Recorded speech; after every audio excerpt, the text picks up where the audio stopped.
Hey!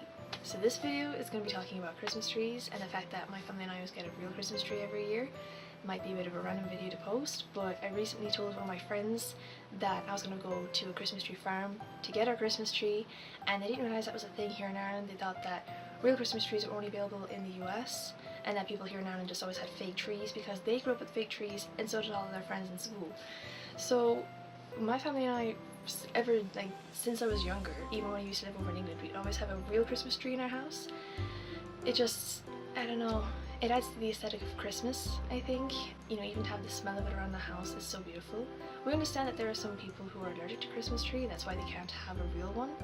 But we also think that it's more environmentally friendly if you have a real Christmas tree and recycle it every year after Christmas, instead of having an artificial tree, which even if you use it for a long time, it's still plastic and it doesn't properly decompose when you're finished with it. So Christmas tree traditions here in Ireland are that on the 8th of December you're supposed to put up your tree. Some people go earlier than this, some people wait after this. The 8th of December is important because it's Immaculate Conception Day, which is actually when the Virgin Mary was conceived, I think. And then it's usually taken down January 6th or 7th, which is after Epiphany Day, so again it's another religious thing. Christmas trees though, and the entire holiday of Christmas was kind of, I don't want to say stolen, but it was kind of abridged by the Catholic Church from a pagan festival of light, where they used to put candles on trees and kind of ask for the god of light to return to them.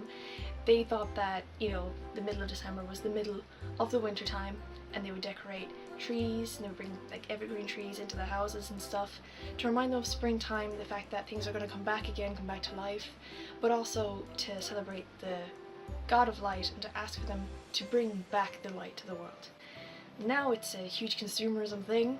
People, you know, Santa Claus, people buying gifts for each other, and you know, it's just become a huge big window for shopping and buying things for people. I actually read recently that there was a school in the UK that banned Christmas because they wanted their kids to understand what Christmas really meant, which I think is kind of mean because, I mean, when you have, it was a secondary school, but you're still gonna have like 12-year-olds, 13-year-olds, they still get the excitement from Christmas, and the older you get, the less you appreciate, the less you expect presents, and the more you appreciate having your family together and you know, having that really Christmas dinner. I mean, that's just iconic.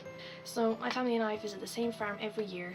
It's Lindisfarne Christmas Tree Farm, which is a tongue twister. I'll probably have the name up here somewhere, like there. It would be really cool if I could actually put it in there. But we go there every year. My parents were saying, we were there yesterday. Yesterday was the 8th of December. We have our decorations up. You can't see in the frame, but there is tinsel around my painting. So yeah, I even decorated my bedroom because I'm just sad that way. We have all our Christmas decorations up, which is, you know, the 8th of December. It's when we usually do it.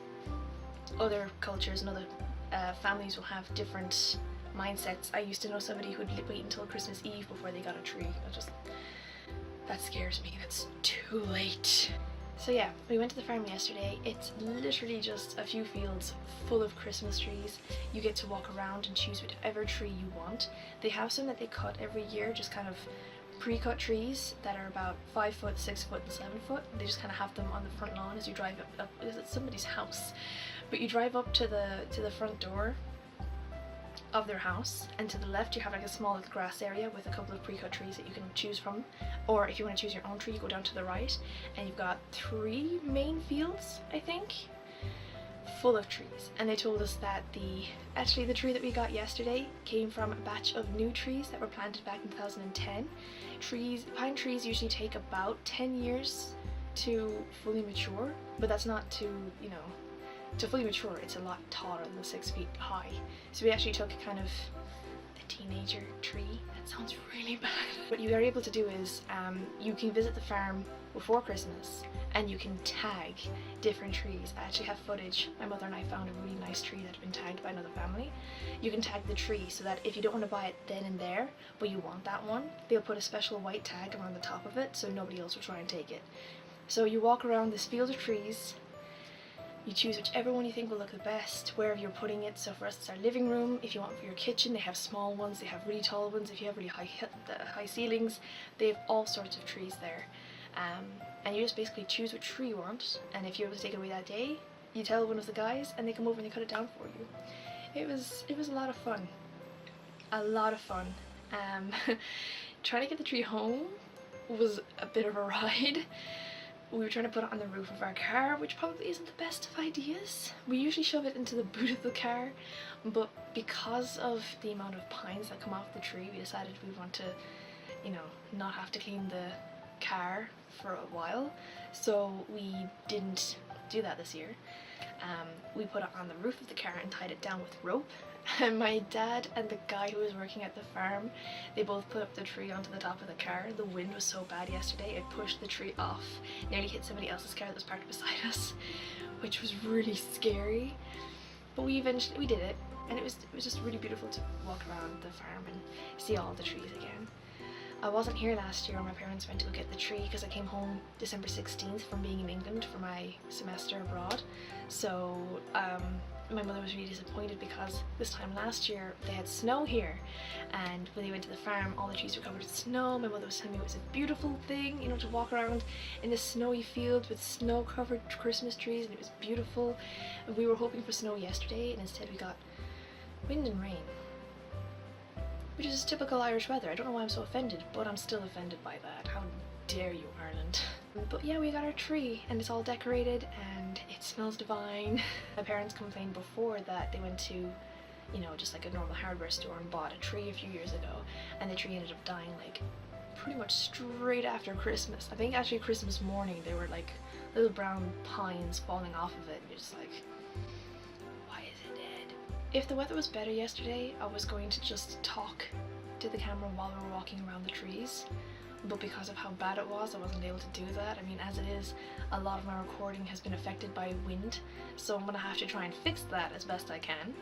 So we went to a Christmas tree farm yesterday, and we brought home a tree, a teenage tree, and we decorated it. My next video, hopefully will get out before Christmas, maybe on Christmas Day.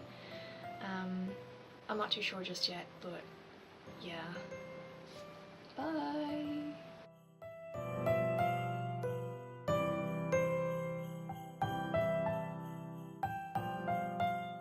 I think it's funny how there are some people who know me in person and they're watching my videos and they're like, she doesn't talk like that in real life. She's, you know, she's not that soft spoken. Yes, I am. Usually, you just speak over me, so I have to shout over you.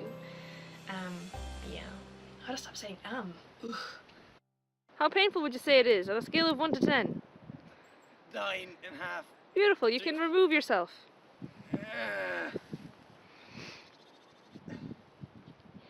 Or just stay in there, whichever one. Goodbye.